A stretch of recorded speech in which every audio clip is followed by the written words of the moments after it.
Introduction. The struggle for freedom began in 1775 and lasted for 8 long years before it ended in 1783. In the struggle of the colonies against the British, the 13 colonies on the Atlantic seaboard of North America acquired their independence from Great Britain and became United States.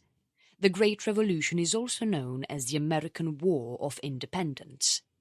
The American Revolution brought an end to the 2-century-long British rule, for most of the colonies in North America shaped the present United States of America. The radical epoch was both disturbing and exhilarating, a time of evolution for some, disruption for others. In the rouse of the Revolution came events as diverse as the drafting and endorsement of the Constitution of the United States of America and the revolts of slaves who saw the disparity between captivity and declarations of liberty. What were the ideologies that the American mutineers battled for? The most common one was sovereignty. The American loyalists believed that all governments exist to benefit all the people. Whenever a government sullied the fundamental rights of the people, they had the right to coup or change it. The other simple principle was equality before the law. During times when people in the Western world were mostly governed by kings, the American patriots renounced the idea that the people ought to be royal subjects. Instead, they asserted that the people should be viewed as residents with equivalent rights, including the right to partake in government matters. A third essential principle was rule of law and constitutional rights. The American rebels believed in natural rights. The notion that the public have some fundamental rights that should be safeguarded against dictatorial coercion, including the right to hearing by jury, freedom from capricious arrest and penalty, and freedom of speech and integrity. They also believed in constitutionalism, that the people's rights and government's powers and functions required to be documented. Chapter 1. Causes of the American War of Independence. Earlier, all seemed to be fine, and the colonies were proud to be British. Besides a few occurrences of Parliament's control which troubled the colonists, like the Currency Acts of 1751 and 1764. But it was when the French and Indian War took place in 1754, lasting till 1763, that King George III incurred heavy losses in buying provisions for his army and the colonies. To pay off his debts, he enforced taxes on the colonies without their consent, causing an outrage amid the colonists. An old saying goes that you must look out for the money trail. The Protestant Reformation had something similar, and money was undoubtedly one of the chief reasons of the American Revolution. The idea of paying taxes was not something the Americans liked, because earlier they always got the goods without taxes. They instantly began to shun British goods. This apparently infuriated the king, who lost no time in sending his army across the Atlantic to ensure that the colonies were at their best behaviour. Besides, there were hundreds of reasons why the Americans rose to a mutiny. The British had implemented the policy of mercantilism. The system was built on the benefits of lucrative trading. The colonies were asked to source products which would otherwise have to be got from non-imperial sources, make the finished products themselves, generate exports, and then sell these products outside the country.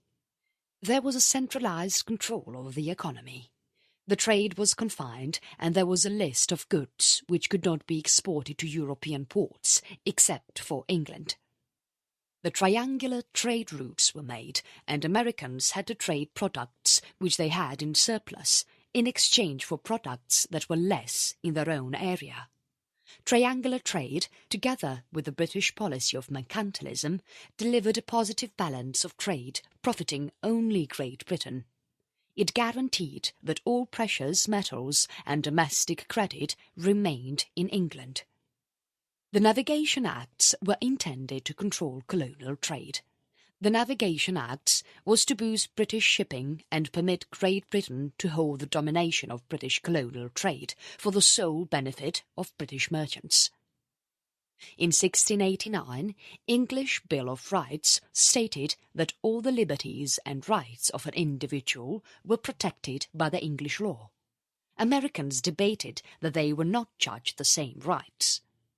In 1696, the British adopted the policy of salutary neglect, evading the strict enforcement of parliamentary laws in colonial America that gave the colonies substantial liberty in economic matters. Amid 1763 to 1775, the British tried to inverse their policy of salutary neglect to constrict their control in the colonies, pay for war debts, impose the Navigation Acts and other rules, and execute new taxes on products. The Wool Act, passed in 1699 by the British Parliament, stated that the Americans could not export cloth made in their colonies. In 1732, the Hat Act prevented the Americans to trade their manufactured hats. A debt recovery passed in 1732 pronounced that slaves and land were equal to property and should be sold to realize debts owned by the colonial residents to British merchants. Heavy taxes were imposed on sugar in 1733 through Molasses or Navigation Act. The Iron Act, passed in 1750, suppressed the production of finished products in the colonies, and the production and export of iron was done to Great Britain only. An edict imposed on October 7, 1763, prohibited private citizens and colonial governments to buy land or make any contracts with natives. Only the British Empire would have all official relations. Additionally, only traders who were licensed would be permitted to travel west or have any dealings with the native Indians. The Americans thought the British were siding with the native Indians against the colonies. The British issued a Sugar Act, or the American Revenue Act, in 1764, as the taxes from 1733 Molasses Act was not collected efficiently. The 1764 Act instated tax on molasses and sugar imported in the colonies, which heavily impacted the rum business in New England. In the Boston boycott of August 1764, the traders and women of Boston refused to buy any British clothing like satin, ruffles and laces. On September 1, 1764, the Currency Act was passed, regulating depreciated paper currency of the colonies, which was used to pay the British traders and creditors. Stamp Act was passed on March 22, 1765, in which taxes were levied on newspapers, legal papers and pamphlets. Mayhem broke, which forced the British to annul the Act in 1766. Quartering Act of 1765 stated that the British troops were to be housed in the barracks provided by the colonies. If the barracks were too small, then they should occupy the lodges and inns, and if there were no place for them still, the public houses were to be occupied. The Americans disliked the idea of British soldiers living amidst them, and they refused to comply with the Act. In May 1765, Patrick Henry was elected as a member of the Virginia House of Burgesses. He headed the disapproval against the loathed British laws and taxes in the House of Burgesses. In March 1766, the British took steps against the Americans by issuing the Declaratory Act that stated the British right to make laws compulsory on the colonies. On June 29, 1767, some laws called the Townshend Acts added taxes on items that are imported by the colonists, including lead, paints, glass, tea and paper. The levying of taxes seemed to be endless, and yet another Townshend Act was passed imposing taxes on imported goods by the colonies like paint, paper, glass, tea, lead, etc. October 1st, 1768, saw 2 British warships sail into Boston Harbour, leaving behind 2 regiments of English troops to keep law and order. Boston Massacre, also known as the incident on King Street on March the 5th, 1770, British soldiers killed 5 civilians and injured 6 others. It was the result of a revolt when 8 British soldiers barged into the revolting crowd without orders. The Tea Act of May the 10th, 1773, permitted the British East India Company to sell their low-priced tea to the colonies directly, discouraging the local colonial tea merchants. A protest by the Sons of Liberty, organisation created by the colonists, in Boston, when they dressed as Native Americans and destroyed a whole ship of East India Company carrying tea. They threw chests of tea into the sea on December the 16th, 1773. It is an iconic event in the history of American Revolution. The British passed a series of laws that were known as Intolerable Acts in retaliation to the Boston Tea Party Rebellion. The 5 laws aimed at punishing Massachusetts for their revolt, Boston, and to reinstate British authority in the American colonies. The Intolerable Acts were Boston Port Act, Massachusetts Government Act, Administration of Justice Act, Quartering Act, Quebec Act. Between September the 5th, 1774, and October 26th, 1774, the First Continental Congress met in, and the elected representatives of colonists assembled in uprising against the British rule. The Continental Association was created by the Continental Congress in 1774 in an answer to the Intolerable Acts and to enforce economic authorizations against Great Britain. The Articles of Association were adopted on October 20th, 1774. The association was powerful, and its continuous revolts gave fire to the American Revolution. Their trade with Great Britain fell speedily. It was on March 23, 1775, when Patrick Henry gave his famous "Give me liberty or give me death" speech, referring to the warlike preparations of the British Army and sounding crucial call to arms, saying, "The war is inevitable and let it come." On Wednesday, April 19, 1775, the Battle of Lexington and the Battle of Concord started the American Revolution. Round 700 British Army patrons in Boston, under Lieutenant Colonel Francis Smith, were giving surreptitious orders to arrest and end rebellious military provisions, all allegedly stored by the Massachusetts militia at Concord. However, the colonial loyalists had received the news weeks before the mission that their provisions might be at risk and had relocated most of it to other places. They also got the details of the plans of the British a night before the war and were able to quickly inform the area militias about the British mission. The first gun shoots were fired just as the sun was rising at Lexington. The Second Continental Congress issued the Declaration on the Causes and Necessity of Taking Up Arms on July the 6th, 1775, to explain why the 13 colonies had taken up arms and marked beginning of the American Revolutionary War. They determined to die free men than live their lives as slaves. Chapter 2. Independence and Union.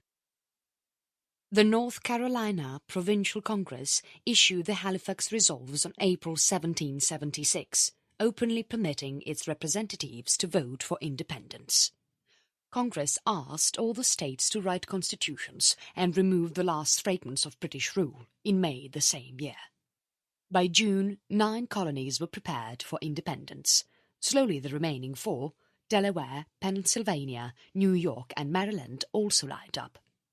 Richard Henry Lee was asked by the Virginia legislature to propose independence, which he did on June the 7th, 1776. On the June 11th, 1776, a committee was formed to draw a document asking for justifications to be separated from Great Britain. After safeguarding sufficient votes for clearance, independence was voted for on July the 2nd. The Declaration of Independence was drafted mainly by Thomas Jefferson and presented by the committee, which was slightly reread and universally accepted by the entire Congress on July the 4th. This marked the foundation of a new sovereign nation that was called the United States of America. The Second Continental Congress sanctioned a new constitution, the Articles of Confederation, for approval by the states on November 15, 1777, and instantly began functioning under their terms. The articles were formally endorsed on March 1, 1781, and the Continental Congress was dissolved and was replaced by a new government of the United States of America in Congress assembled with Samuel Huntington as the presiding officer. Chapter 3. Protecting the Revolution. It seemed that the Royal Army did not want to let go of their reign so easily. They tried to take over their rule between 1776 to 1777.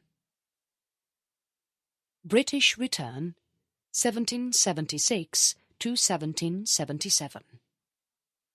As per the British historian Jeremy Black, the British had substantial leads with the world's largest navy, exceedingly trained army, and an extremely competent system of public finance which could effortlessly fund the war.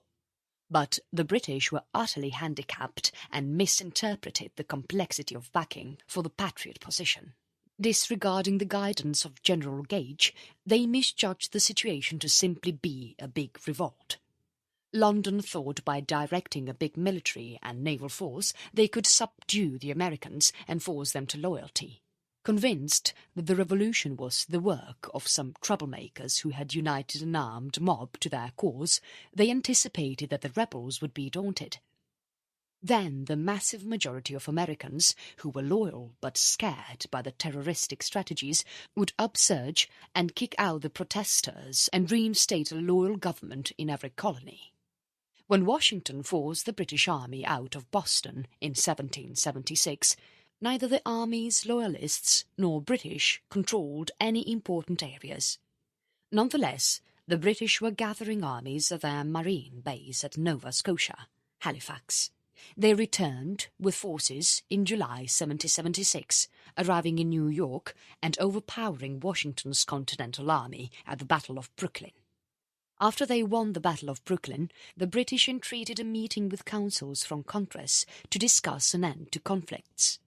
John Adams and Benjamin Franklin and some other delegates met Howe on Staten Island in New York Harbour on September the 11th, which came to be known as the Staten Island Peace Conference. Howe necessitated a withdrawal of the Declaration of Independence, which was denied, ending all discussions. The British then hastily clutched New York City and almost captured Washington's army. They made New York their political and military hub of operations in North America till November 1783. The city became a terminus for Loyalist refugees and a principal point of Washington's intellect network. The British also seized New Jersey, driving the Continental Army to Pennsylvania. In 1776, the British Army was taken by a surprise attack when Washington defeated Hessian and British regiments at Princeton and Trenton, thus retrieving control over most parts of New Jersey. The victory was a lift to the fading morale of the Patriots. The British strategized again in 1777, and to end the war they sent their forces from Canada to block New England, which the British professed as main source of campaigners. However, there was a big misunderstanding, and the army went to Philadelphia. The army was headed by Burgoyne, who hopelessly waited for reinforcements from New York and was trapped in northern New York. They laid down their arms after the Battle of Saratoga in October 1777. There was a crucial siege in Philadelphia at Fort Mifflin, Pennsylvania, between October 1777 to November 1777, diverting British troops and giving Washington time to save the Continental Army and securely lead his army to severe winter housings at Valley Forge. American Alliances 1778. The imprisonment of British forces at Saratoga fortified the French to officially enter the war in support of Congress, as Benjamin Franklin discussed, and enduring military alliance in early 1778, knowingly becoming the first country to formally recognize the Declaration of Independence. On February the 6th, 1778, a Treaty of Alliance and Treaty of Amity and Commerce was signed between France and United States of America. William Pitt tried to initiate the British on making peace with Americans and join hands with America against France, while other British politicians who were sympathetic towards the American colonial grievances were now against Americans for associating with Britain's enemy. By 1780, France had two more allies, Dutch and the Spain, singling the British Empire to battle a war alone. The American theatre thus became only one front in Britain's war. The British were forced to pull out their armies from continental America to support Caribbean colonies who produced sugar, which was far more important than this. The French coalition and declining military conditions forced Sir Henry Clinton to vacate Philadelphia to strengthen New York City. Washington's attempt to stop the retreating army resulted in the Battle of Monmouth Court House. It was the last big clash between Americans and the British. After an indecisive battle, the British successfully withdrew to New York City. The Northern War consequently became an impasse as the attention moved to the smaller Southern theatre. The British flee south, 1778 to 1783. The British approach in America now focused on an operation in the south. With lesser steady regiments at their disposal, the British commanders thought that the southern strategy was a more feasible plan, as the south was apparently more strong loyalist, with a huge population of fresh migrants and a large number of slaves who would be seized or run away to join Britain. Late in December 1778, the British army took Savannah and took control of the Georgia coastline. In 1780, they hurled a new attack and grabbed Charleston too. A momentous conquest at the Battle of Camden meant that British armies soon controlled most of South Carolina and Georgia. The Royal Army laid up a network of internal forts, expecting the Loyalists to assemble to the flag. Very few Loyalists turned up, and the British army had to fight their way to Virginia and North Carolina with a terribly weak army. Their captured territories were fought over by the Loyalists and American militia, reversing all the British gains made in those territories. The British finally surrender. 1781. The Battle of Yorktown, or German Battle, or the Siege of Yorktown, and most famously remembered as the Surrender of Yorktown, was on October 19, 1781. When combined forces of American Continental Army and French Army troops, led by General George Washington and Comte de Rochambeau, respectively, were victorious in a battle against the British Army commanded by Lieutenant General Charles Cornwallis. The siege was the biggest land battle fought in the American Revolution War of Independence, which concluded the Yorktown movement with the surrender and capture of General Cornwallis and his army, provoking the British government to negotiate and end the battle. The battle upped the hesitating morale of the Americans and invigorated the French fervour for the war, as well as sabotaging the support for battle in Great Britain. France sent 500 soldiers to Rhode Island in 1780 to support their American allies in the campaign against the British in New York City. There were more fleets dispatched from France, which also had the support of French West Indies fleet of Comte de Grasse. Rochambeau and George Washington requested Grasse to aid them in besieging New York or against a British campaign in Virginia. Cornwallis was ordered to build a defensive water port in Yorktown, but the Continental Army led by Lafayette shadowed his actions. In the summer of 1781, American and French armies waited united in North New York City for Grasse's orders, and they finally moved south to Virginia, engaging in illusory tricks, leading the British to believe that the New York siege was strategic. De Grasse brought additional soldiers to Chesapeake Bay in the end of August and made a naval cordon of Yorktown. De Grasse was carrying 500,000 silver pesos the Cuban citizen had collected to fund the siege and pay the Continental Army. Back in Santo Domingo, Grasse met representative of Carlos III of Spain, Francisco Saavedra de Sangronis, who assured that Spanish Navy would assist the French merchant fleet and help him sail north with his warships. Grasse defeated Sir Thomas Graves' British fleet in early September, who came to release Cornwallis at Chesapeake Battle. He blocked all ways for Cornwallis and his army. Rochambeau and Washington arrived by the end of September and had Cornwallis entirely fenced. The British defence weakened once the French and American armies started barrage, and on October 14, 1781, 2 columns sent by Washington attacked what was remaining of the British defences. The French and Americans took 1 redoubt each, worsening the British speedily, and finally on October 17, 1781, Cornwallis requested for capitulation.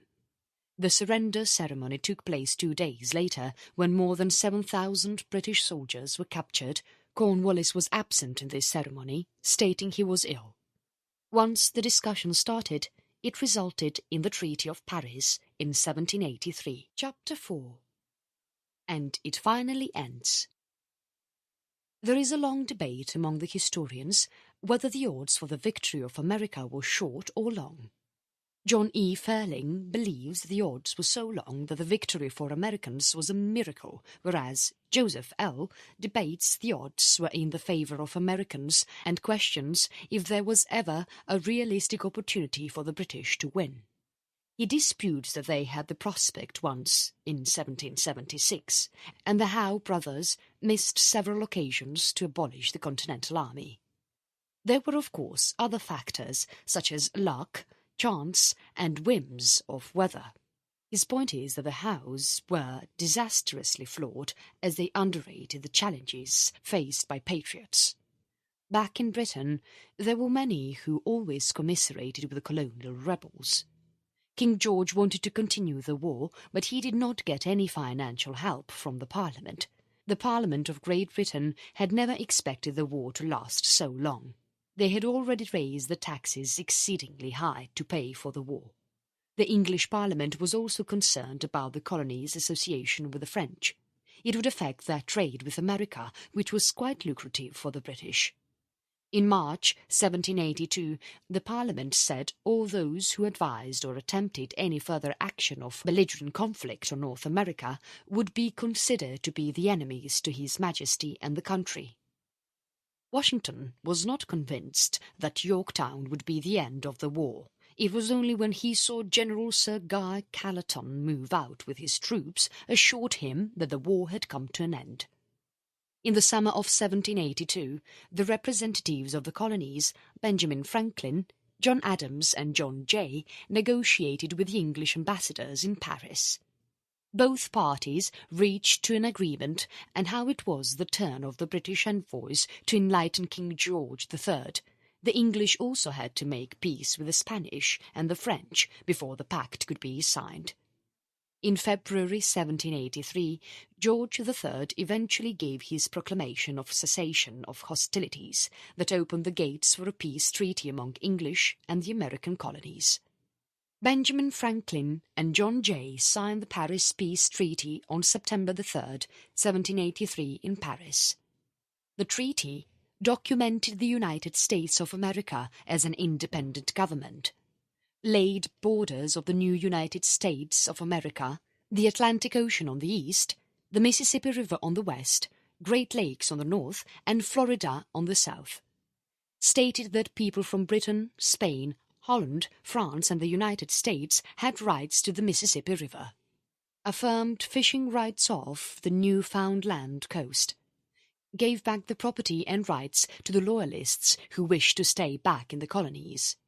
Recognized rules for the exclusion of British forces which were in America and returned Senegal to France and Florida to Spain. Britain lost a lot of terrain because of the peace treaty. British forces left New York City in November 1783, and the Continental Army finally parted. Washington left for his home in Mount Vernon and intended to retire by working on his plantation. The Continental Congress was now the Constitutional Congress, and the participants began to draft the Bill of Rights and Constitution of the United States of America. Chapter 5. Impact of War on Great Britain and Finances of the Countries in the Revolution. Losing the 13 American colonies and the battle came as a great shock to Britain.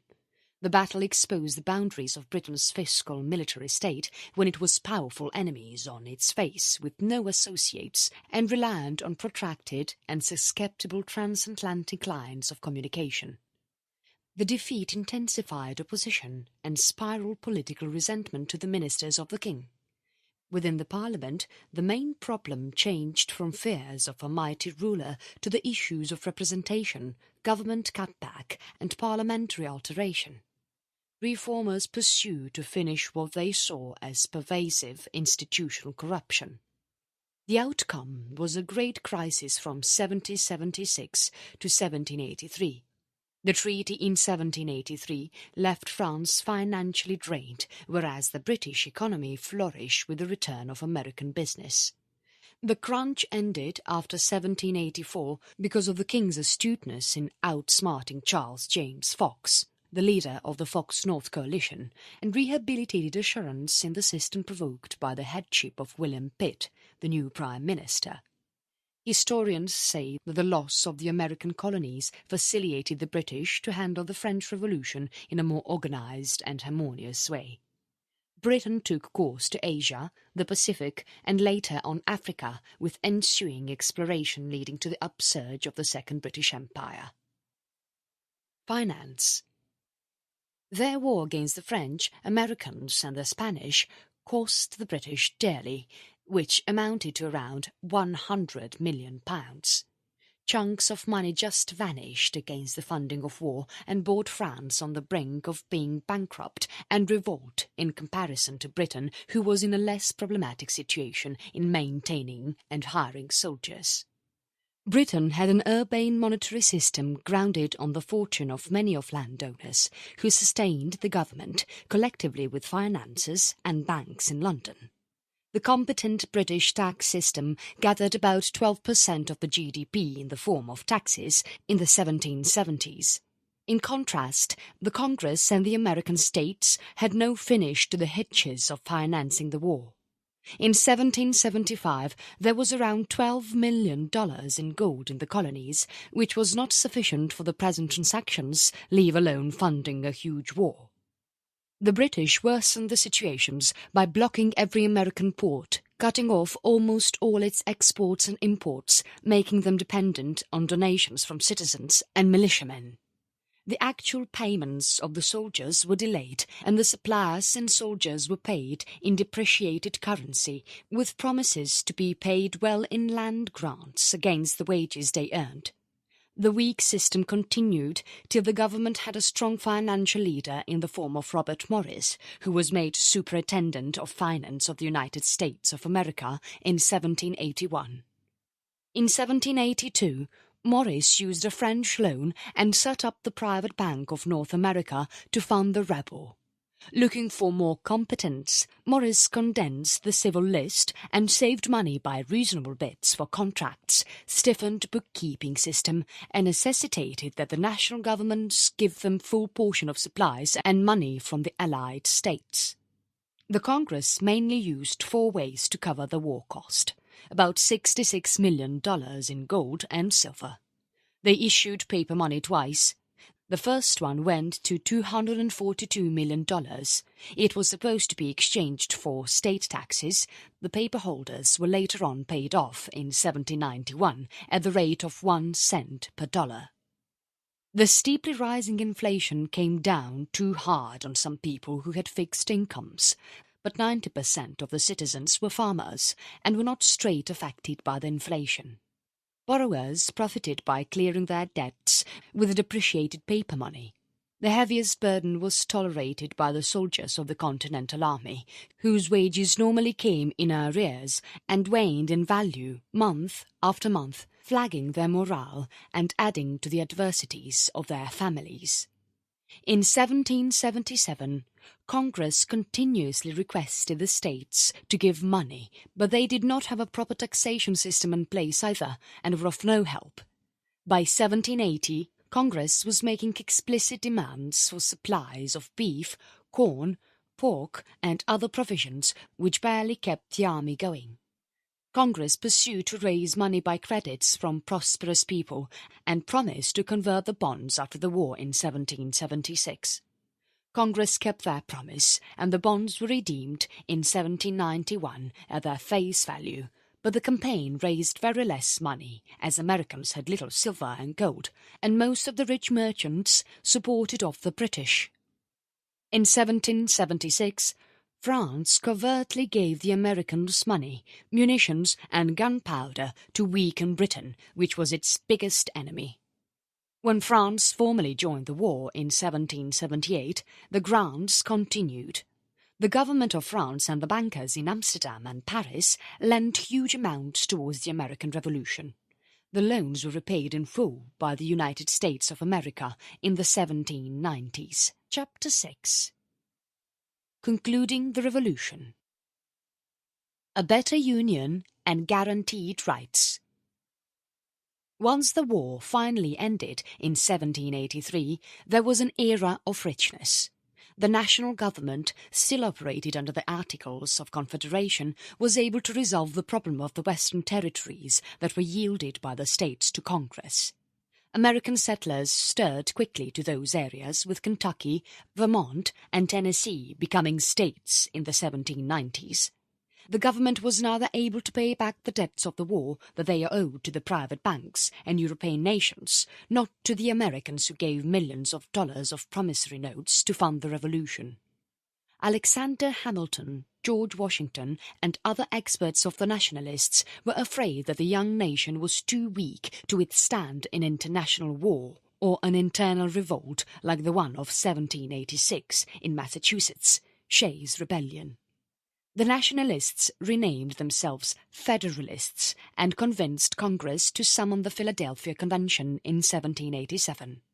They embraced a new constitution which delivered a much sturdier federal government, which consisted of an operative executive in check and balance system with the legislatures and judiciary.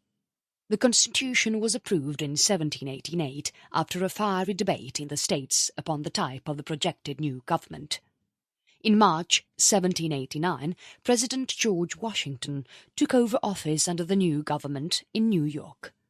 As guarantees to all who were careful about federal power, amendments to the Constitution assuring of unchangeable rights, which made a basis for the revolt, were fronted in Congress by James Madison and later approved by the states in 1791. National Debt. After the American Revolution, the national debt was divided in three categories. The first was the $12 million payable to other countries, mostly money taken as loan from France. There was a universal arrangement to pay the external debts at full value. The state government owed around $25 million and national government owed $40 million to American citizens who sold supplies, food and horses to the rebellion forces. There were other debts, which comprised of promissory notes given in the Revolution to the merchants, farmers, soldiers and farmers who took these payments on the condition that the new constitution would form a government who would ultimately pay off these debts. The expense of war for a state singly added up to around $114 million in comparison to the $37 million by central government. Alexander Hamilton collated all the state debts with the domestic and foreign debts into one massive national debt which added up to $80 million. The national honour of the country was sustained and everybody was redeemed the face value for the certificates issued during the war.